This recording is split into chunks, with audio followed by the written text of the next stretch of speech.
Hello friends, this is Harinder Vats. Our today's topic is voice. और voice में जो हम आज रूल्स को डिस्कस करने वाले हैं वो है passive of interrogative sentences.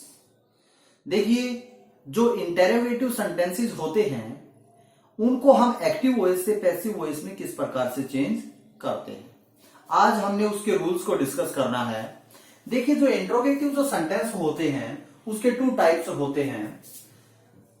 First one is clause ended and second one is open ended. देखिए, एक पार्ट को हम क्लॉज एंडेड बोलते हैं, दूसरे को हम ओपन एंडेड बोलते हैं। जो क्लॉज एंडेड जो होते हैं वो उसकी फॉर्मेशन कहां से होती है, हेल्पिंग वर्ब से स्टार्ट होते हैं ऐसे सेंटेंसेस। ओपन एंडेड जो होते हैं, जो WH फैमिली वर्ड्स हैं, WH फैमिली वर्ड्स हैं, उनसे स्टार्टिंग होती है किसकी, ओपन एंडेड इंट्रोगेटिव सेंटेंसेस की। जो क्लोज एंडेड जो इंट्रोगेटिव सेंटेंस होते हैं, जो हेल्पिंग वर्ब से शुरू होते हैं, उनका आंसर हम यस और नो में दे सकते हैं। लेकिन जो ओपन एंडेड जो WH फैमिली वर्ड से स्टार्ट होते हैं, ऐसे इंट्रोगेटिव सेंटेंसेस या क्वेश्चंस का हम यस और नो में आंसर ना देके हमारे को डिटेल में उनका आंसर देना पड़ता है, यानी यस और नो में उसका आंसर कंप्लीट नहीं हो सकता। देखिए, अब हम एक एक करके इनको डिस्कस करेंगे। हमारी जो हेल्पिंग वर्ब्स हैं वो कौन कौन सी हैं, do, does, did, is, am, are, was, were, has, have, had, और जितने भी मॉडल्स हैं सभी के सभी वो क्या है, मॉडल ऑक्सिलरी। किसका फंक्शन करते हैं, हेल्पिंग वर्ब का ही कार्य वो करते हैं। देखिए, प्रेजेंट इंडेफिनिट टेंस और पास्ट इंडेफिनिट टेंस के सिंपल सेंटेंस में हेल्पिंग वर्ब का यूज नहीं होता, और सभी जो टेंसेज हैं उनमें सभी में हेल्पिंग वर्ब का यूज होता है। यदि इनका हम स्ट्रक्चर देखें, डू या does plus subject plus verb की फर्स्ट फॉर्म प्लस ऑब्जेक्ट, ये स्ट्रक्चर होता है किसका, प्रेजेंट इंडेफिनिट टेंस के एक्टिव वॉइस के सेंटेंस का।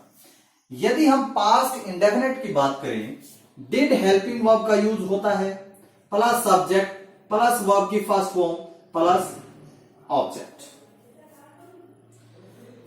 यदि हम ऐसे सेंटेंस को एक्टिव से पैसिव में चेंज करते हैं तो उसका फॉर्मेट क्या होता है, is, am, are plus subject plus verb की third form plus bye plus object और क्वेश्चन मार्क। यदि हम पास्ट इंडेफिनिट टेंस जिसमें डिड हेल्पिंग वर्ब का यूज होता है, was,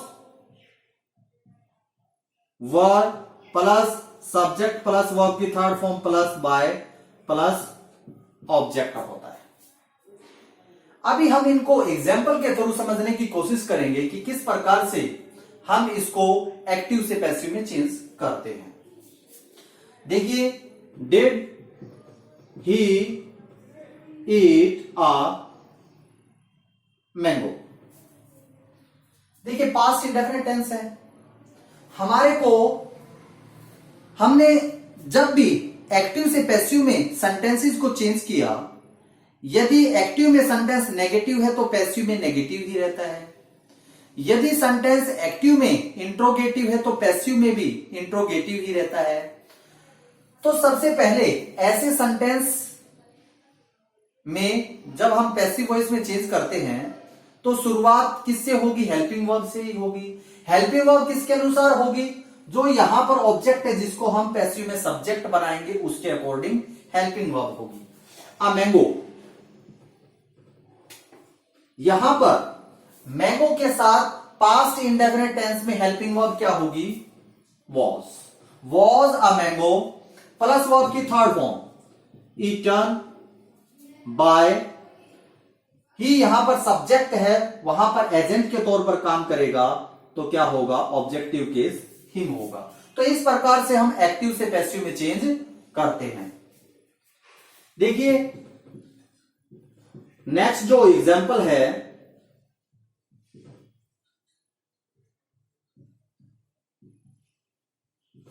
has he received a letter.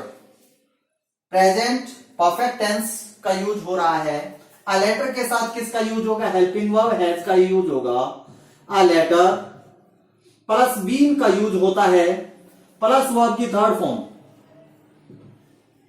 Received by का यूज होगा और एजेंट हिम होगा।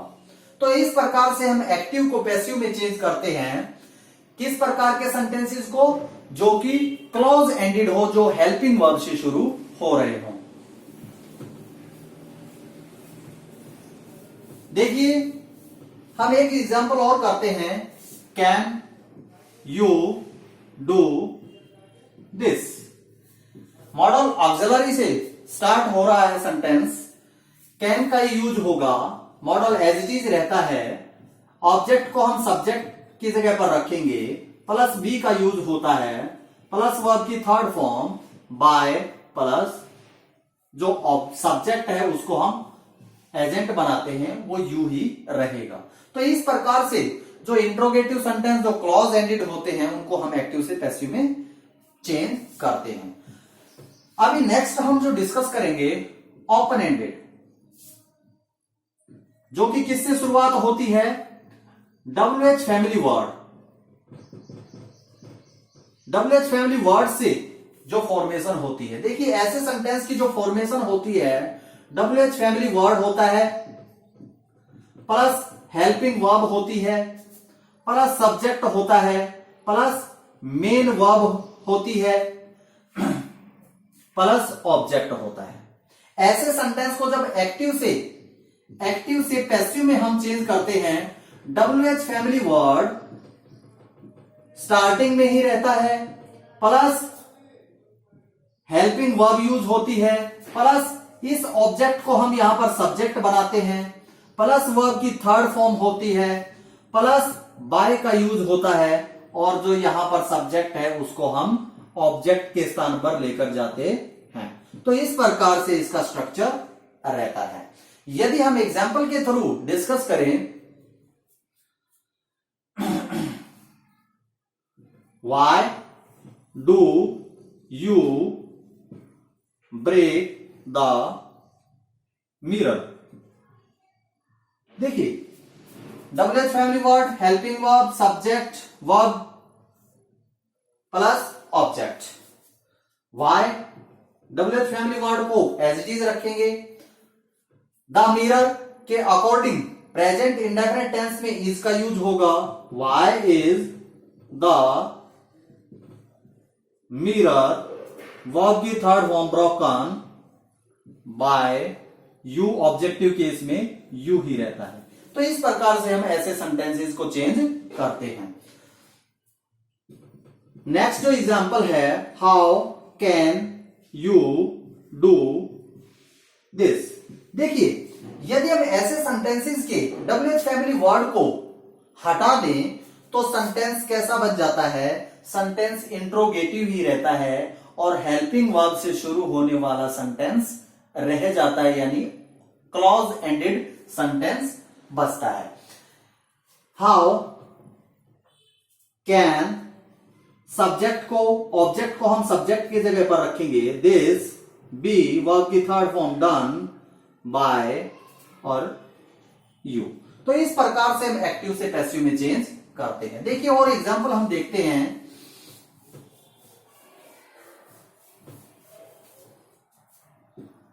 Where did she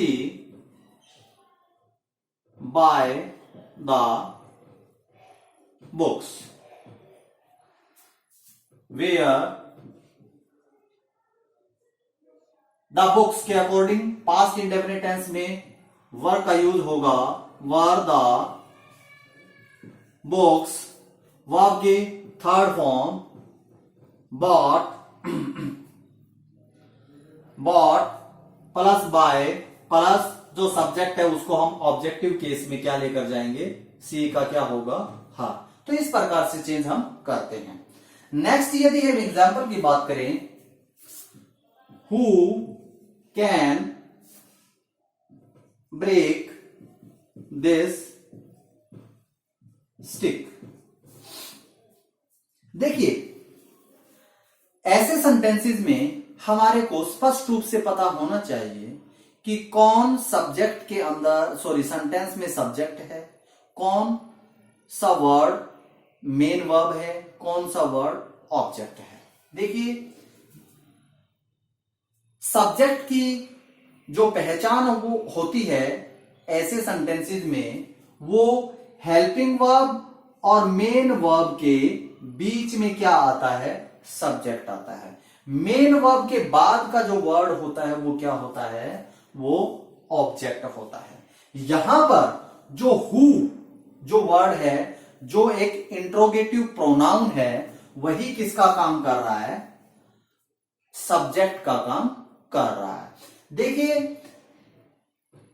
ऐसे सेंटेंसेस, क्योंकि सेंटेंस कैसा है, इंट्रोगेटिव है, तो हम WH फैमिली वर्ड को कहां पर रखेंगे, सब्जेक्ट के तौर पर ही वाक्य के स्टार्टिंग में ही हम उसको रखेंगे।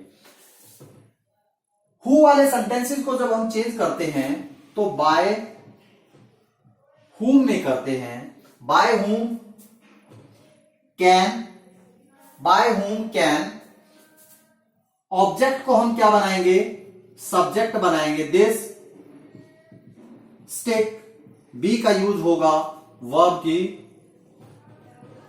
थर्ड फॉर्म होगी और क्वेश्चन मार्क। देखिए बाय का यूज कहां पर होता है, मेन वर्ब के बाद होता है, प्रेपोजिशन के तौर पर।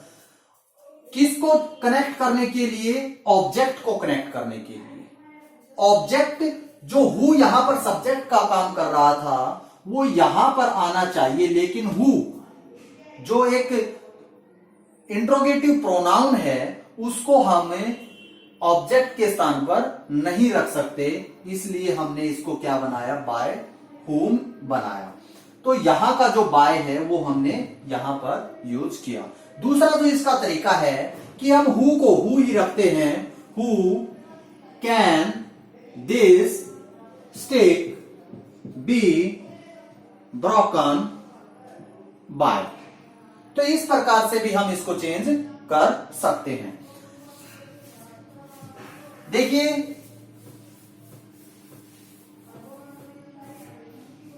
whom did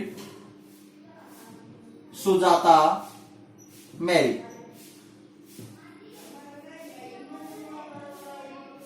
देखिए whom को हम किस में चेंज करते हैं, who में।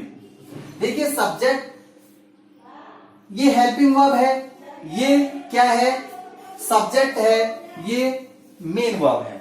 जब हम ऐसे सेंटेंस को चेंज करते हैं, हु पास्ट इंडेफिनिट टेंस है, हु